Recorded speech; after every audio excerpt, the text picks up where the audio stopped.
another variety, and time may work. You'd need to observe, but you can use time as a form of separation with varieties. One of the problems here, though, is that there are a lot of gardeners, and if not right here where it's so obvious, is 2 doors down from where you live. So that some of these isolation methods might be more difficult in this environment. Oh, one last thing before some questions is storage. Cool, dry, dark is typical for storage.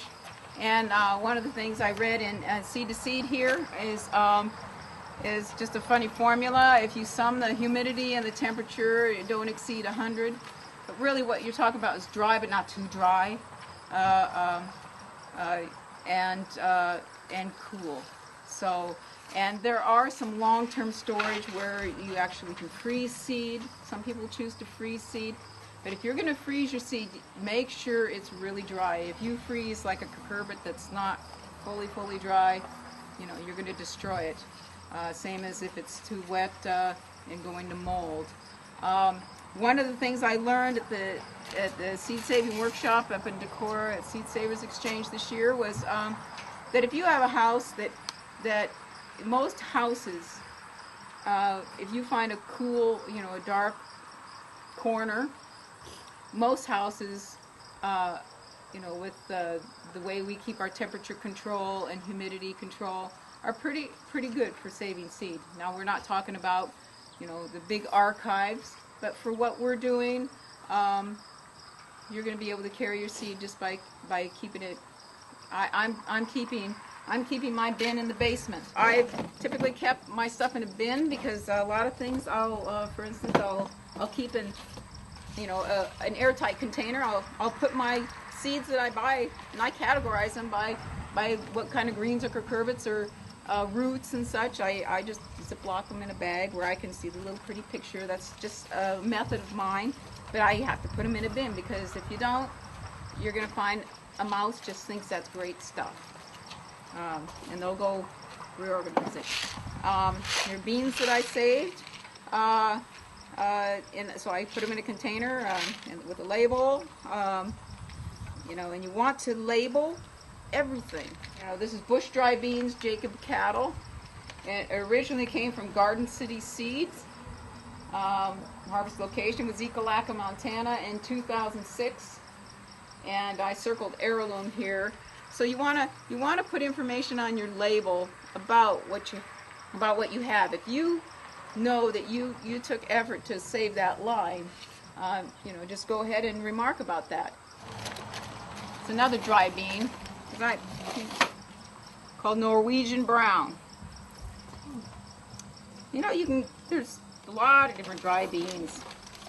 And my remarks on this one, from Garden City Seed, 1999, note, plant not caged and grown with other varieties nearby. The isolation distance for a dry bean is something like 200 feet. You know, you look in books, there's a lot of controversy. And I had other beans blooming, and bees like legumes.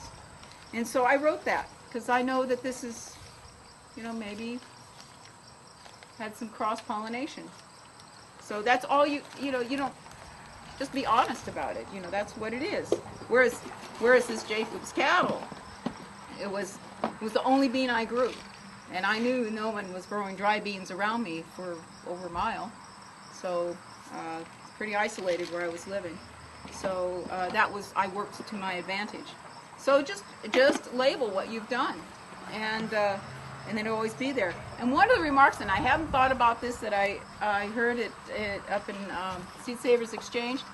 The guy said, if you find that you have a variety that you've been saving for some time, a lot of the seeds that they have acquired, the varieties of heirlooms, have come because somebody's come and said, this was my Uncle George's favorite tomato. Well, what ends up happening is sometimes they would come with it. I don't know what this is, but, you know, Grandma had a whole bunch of seeds.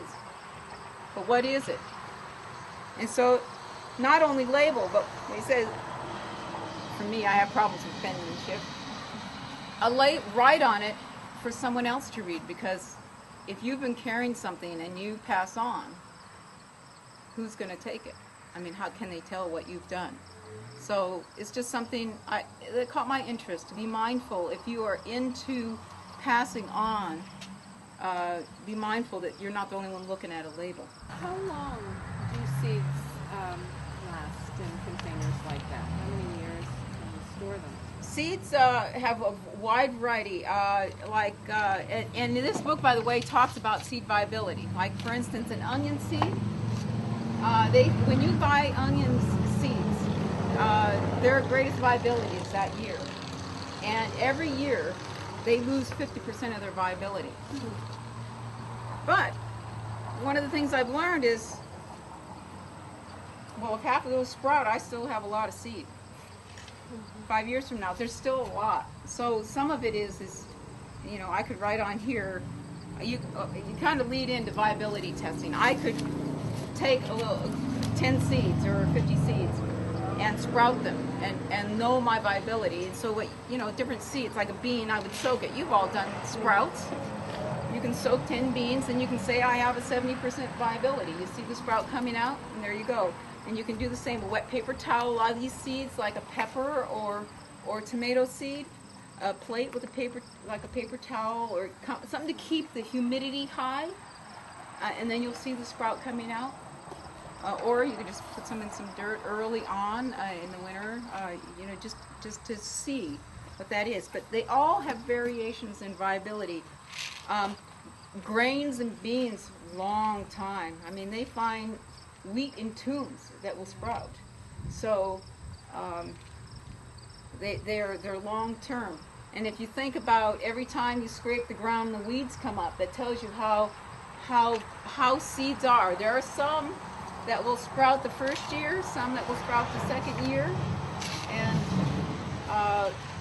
it's sort of nature's form of survival rather than everything sprouting at once. So these beans, I'm unconcerned that this says 2006. I'm confident, and I guess my onion seeds are still in Ecolaca. They haven't quite moved. But again, you get a lot of seeds out of those umbels. You see these beautiful umbels, and I tell you, it's fun to watch the bees on them, because they come and they land. Particularly the big bumblebees, they land and the thing starts waving like this, and then they're all around. And you can have a little stand of onions, and you're watching these umbels going like this, just because the bumblebees are pushing off and landing, and it's really kind of fun to watch them.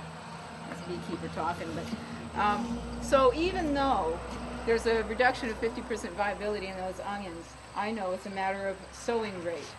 You can sow it down, and onions, I have found a common way to plant onions is to start them early and transplant the plants.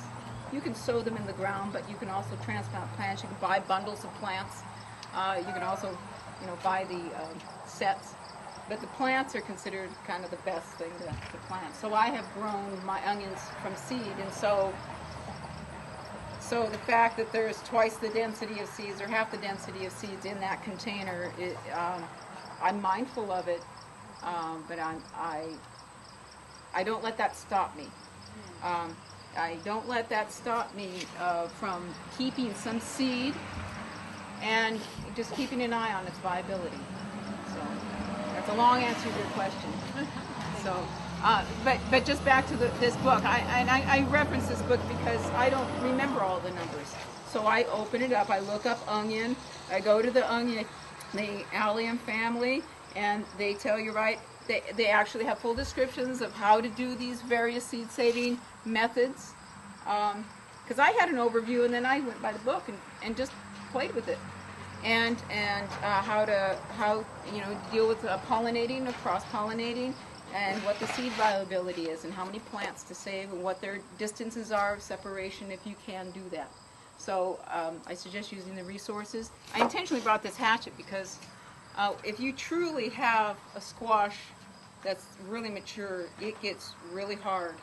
And in fact, at Seed Savers Exchange, they have these jigs, because of course they are doing large-scale seed preservation. And they have these big things with long lever arms to crack the winter squashes. Because, you know, you need to